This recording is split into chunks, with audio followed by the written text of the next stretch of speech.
just like Muslim men, the thing that you have got to understand is that if your partner isn't satisfied, there's not enough DJ Khaled, Kanye West, Bill Gates money in the world, okay, that's going to repair the damage that you caused someone that you supposedly love and you're sharing your life with because you choose to be incompetent and negligent and complacent in it. So the best thing to do is to stop that and sit back and learn what it is you need to do as a sexual partner.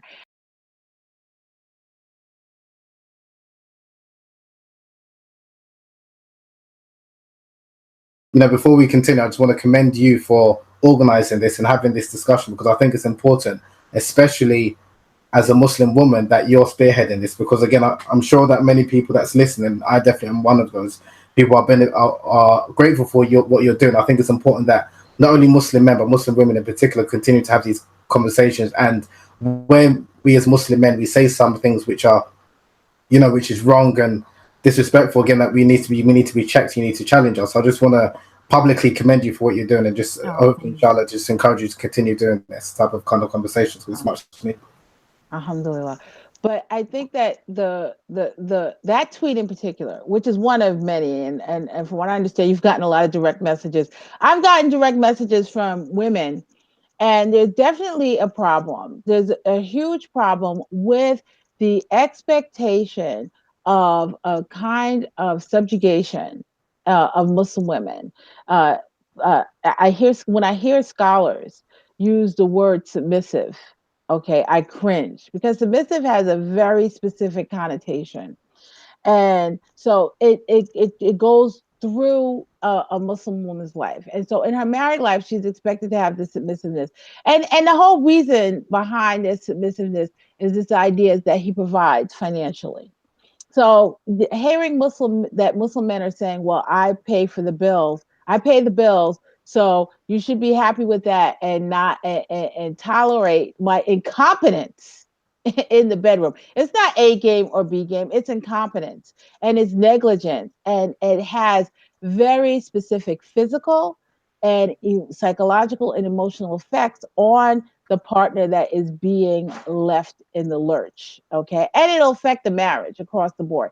If, and just like Muslim men, the thing that you have got to understand is that if your partner isn't satisfied, there's not enough DJ Khaled, Kanye West, Bill Gates money in the world, okay, that's going to repair the damage that you caused someone that you supposedly love and you're sharing your life with because you choose to be incompetent and negligent and complacent in it.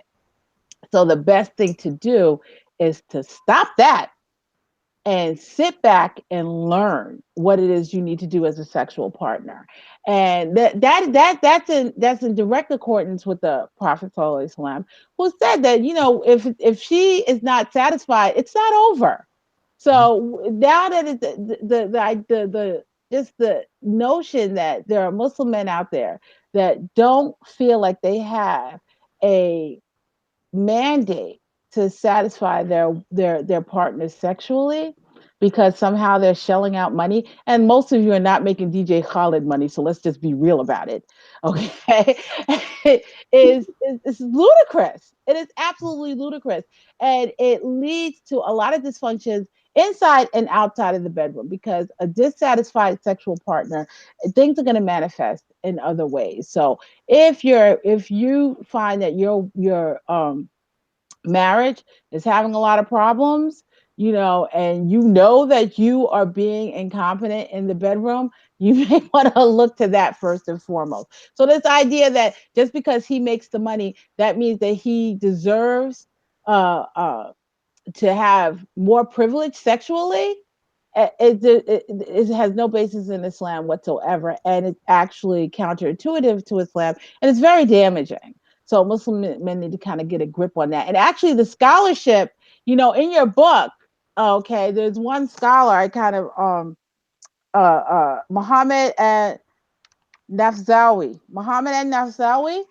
There's a whole section where he talks about sexually incompetent men under the undesirable characteristics of a man is a sexually incompetent male. Okay, so even the Islamic scholarship definitely discouraged being incompetent in the bedroom for the male. Pay amount of money that you make, notwithstanding. Okay, so now his whole idea that somehow it's okay for him to say, I don't do that. Nah, I don't do that. Okay. And so now I have a term. I'm going to call it the nah, I don't do that, brothers. Nah, I don't do that. Means that I don't want to do that. Now, that's fine. Okay. Intimacy is something that, people navigate together and people have proclivities and aversions, and you work those things out with your partner. The disturbing thing that he says is that she should do it even if she doesn't want to. So on the one hand, he says, "Nah, I don't do it," but she should do it even because she doesn't want to, even if she doesn't want to, because I'm the king, because I provide financially. Okay, and that level of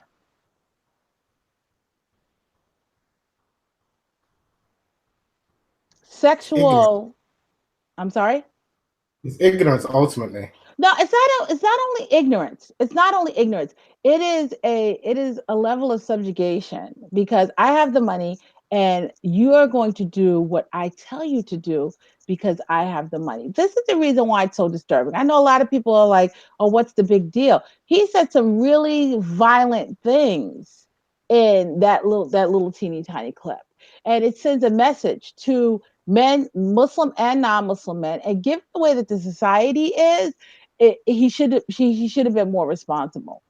And that is that if I have the money, I can force you to do whatever it is that you I want you to do. Now it may not be physical, not all not power is not always inflicted on people physically. It could be emotional, it could be psychological.